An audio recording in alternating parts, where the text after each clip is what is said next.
Entre este número hacen parte la comunidad indígena Hu, integrada actualmente por alrededor de 2.058 personas, quienes conservan sus tradiciones y prácticas culturales a pesar de estar sometidos desde hace varias décadas a fuertes presiones derivadas de la colonización y el conflicto armado. Los indígenas son entre los más vulnerables de los que son vulnerados por el conflicto. Y creo que en el caso de los Ojib esto es muy evidente. Hay primero que todo un tema del territorio. Es un pueblo que se ha fragmentado en muchas comunidades distintos, pero en muchos casos no por razones voluntarias. Además hay familias que se han desplazado 1, 2, 3, 4 veces. O sea, llegan a un lugar y después las condiciones en el lugar de acogida no son dignas o no son suficientes o no son seguras, entonces se vuelven a desplazar a otro lado. Entonces se vuelve una especie de migración o de éxodo continuo sin posibilidad de crear arraigo en nuevos lugares. Si bien el conflicto armado constituye uno de los principales problemas a la existencia de los Hu, tal como lo señaló la Corte Constitucional en el Auto 004 del 2009, la débil prestación de servicios básicos a cargo del Estado a las comunidades indígenas constituye además una violación a los derechos fundamentales de las mismas.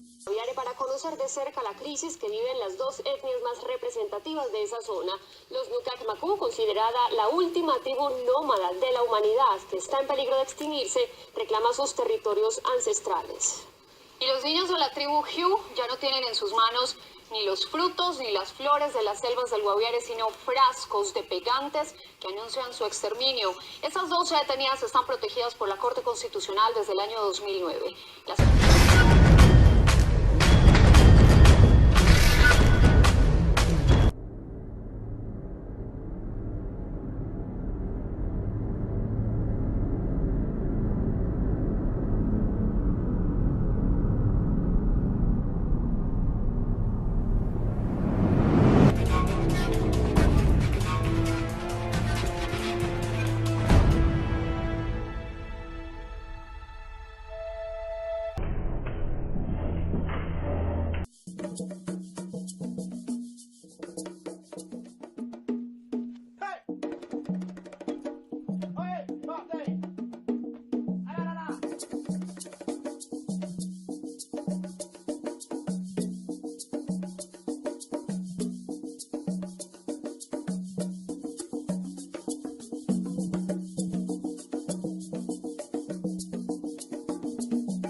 En el contexto internacional, Colombia ha sido un país líder en la aplicación de las disposiciones sobre consulta previa del Convenio 169 de la OIT, del que es parte nuestro Estado.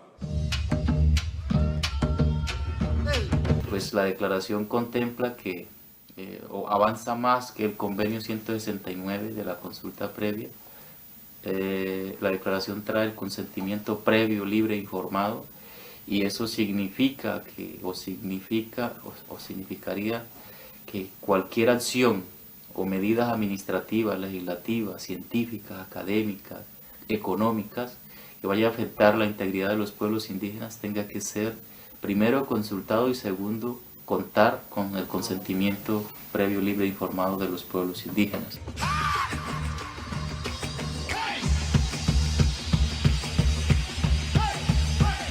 Desde el año 2003 se han adelantado 71 procesos de consulta previa para proyectos de prospección y extracción de recursos naturales y otros proyectos de desarrollo en territorios indígenas constituidos.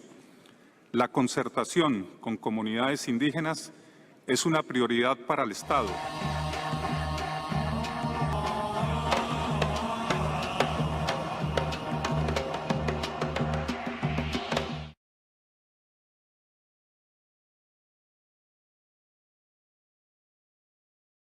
Digamos que las afectaciones, más allá del tema de los derechos humanos, tienen que ver con todos estos temas asociados a los temas, por ejemplo, de la biodiversidad, del tema del medio ambiente. Porque es que este acuerdo de la Unión Europea con Colombia Es un acuerdo que va mucho más allá que el Tratado de Libre Comercio, por ejemplo, que se negoció con Estados Unidos. A nivel internacional no hay un marco jurídico de protección con relación al tema de la propiedad intelectual, del conocimiento tradicional. Entonces mañana pueden llegar multinacionales farmacéuticas a expropiar el conocimiento de las comunidades indígenas y no tenemos un mecanismo jurídico en el Estado para poder exigir ese derecho que se les reconozca a las comunidades indígenas, porque el tratado va a estar por encima de los estados, por encima de las constituciones, y van a ser arbitrajes de carácter internacional que van a resolver este tipo de situación que claramente van a privilegiar los intereses de las multinacionales.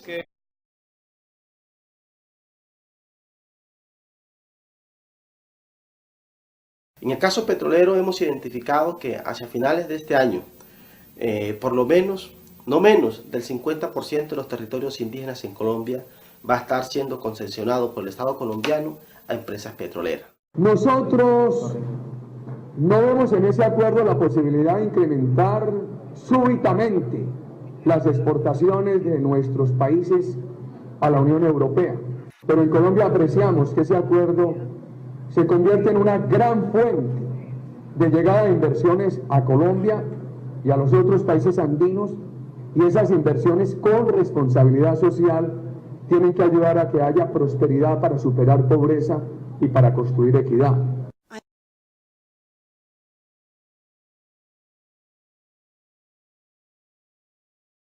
Para la Unión Europea y para el caso del gobierno colombiano, está por encima los intereses comerciales y económicos de las empresas o de las empresas transnacionales y nacionales que los mismos derechos humanos de la sociedad o de las sociedades que hacen parte de los estados que entrarían en el convenio.